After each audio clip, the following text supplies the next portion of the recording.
Hi അസ്സാം വലൈക്കും. Welcome back ചെപ്പീസ് കിച്ചൻ.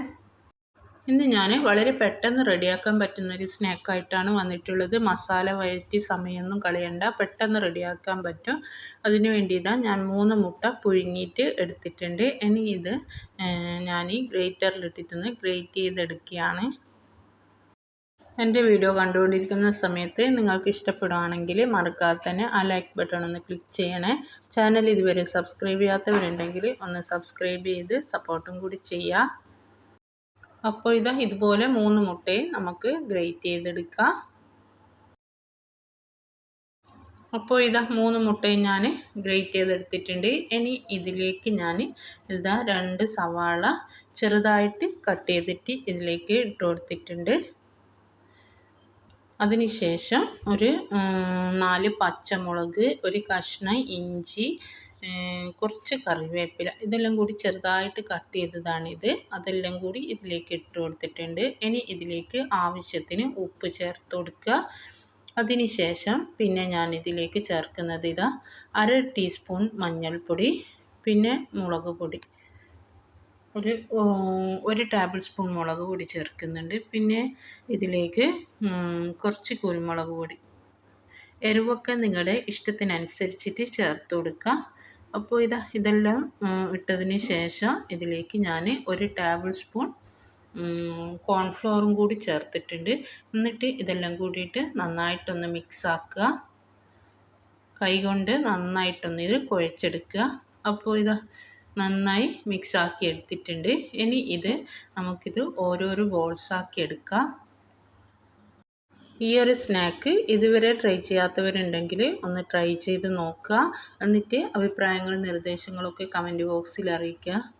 അപ്പോൾ ഇതുപോലെ ആണ് ഞാൻ ഓരോന്നും ഉണ്ടാക്കിയെടുക്കുന്നത്. അപ്പോൾ ഫുള്ളായിട്ട് നമുക്കിങ്ങനെ റെഡിയാക്കി എടുക്കാം. ഇനി ഞാൻ കോട്ട് ചെയ്തെടുക്കുകയാണ് ചെയ്യുന്നത്. അപ്പോൾ എനിക്ക് 15 പീസ് കിട്ടിയിട്ടുണ്ട്.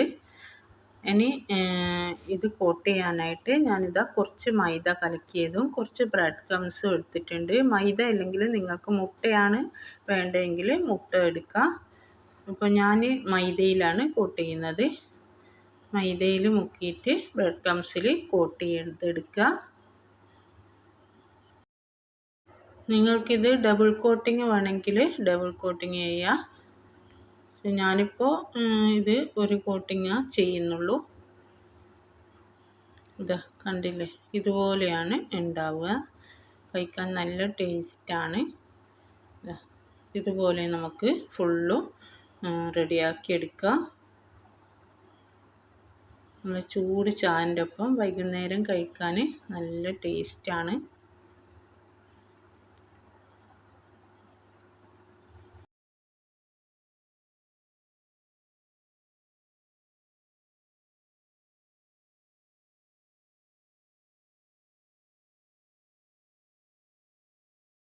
അപ്പോൾ ഫുള്ളും ഞാനിതിങ്ങനെ റെഡിയാക്കി എടുത്തിട്ടുണ്ട്.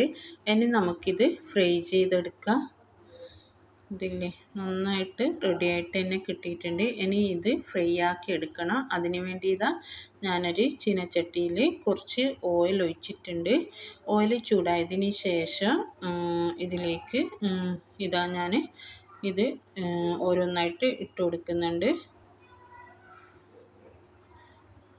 മീഡിയം ഫ്ലെയിമിലിട്ടിട്ട് ഫ്രൈ ചെയ്യുക, അല്ലെങ്കിൽ ബ്രെഡ് ക്രംസ് ആയതുകൊണ്ട് വേഗം കരിഞ്ഞു പോകും.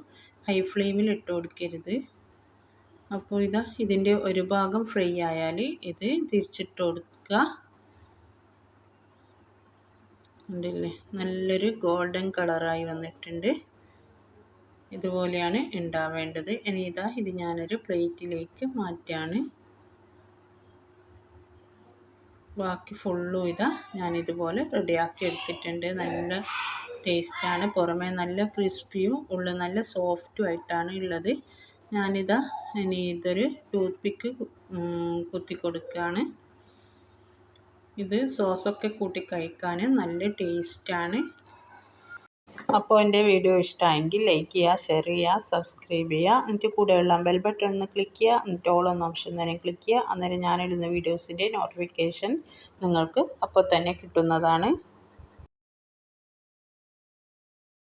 അപ്പോൾ ഇൻഷാ അള്ളാ വീണ്ടും കാണാം. അസ്സലാമു അലൈക്കും.